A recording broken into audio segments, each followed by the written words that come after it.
This particular exhibit is Sin Límites, which means we're going beyond our normal environment and showing how our eye reaches to other parts of the world also. Because we have photos by Franco from Bolivia. I have my Invisible Man series, which started in Puerto Rico and came back to New York.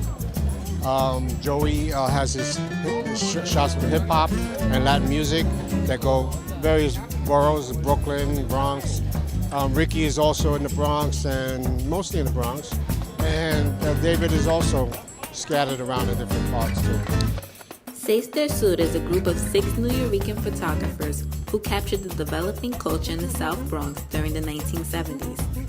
Their images showcase the borough's untold stories and reflect the South Bronx at a time when documentation of the neighborhood did not exist.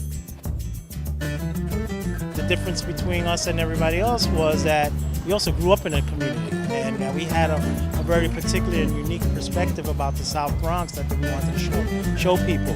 And what that was our community, people that we grew up with, our families, our friends and stuff.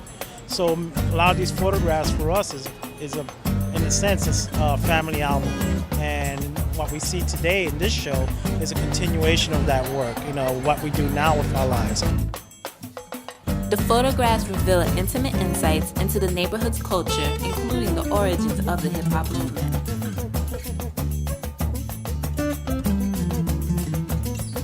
I documented pretty much the birth of hip-hop.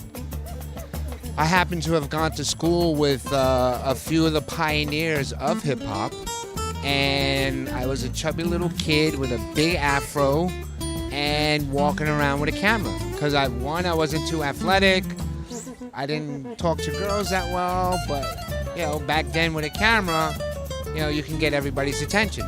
So that's what I did. I documented, like you guys are doing today, my surroundings and everything that happened. Fast forward 40 years later, I've been all over the world because of my photography.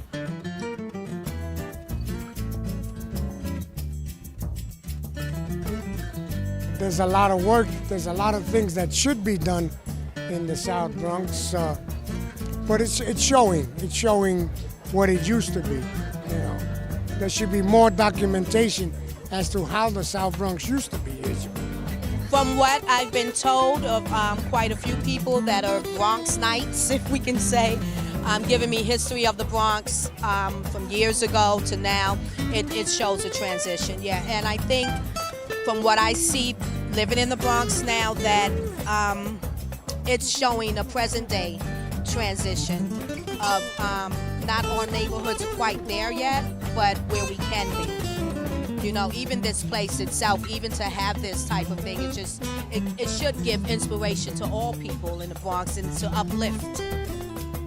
These images remain as photographic evidence to a clear insight of the South Bronx at the time, contrary to the stereotypical images portrayed by the mass media.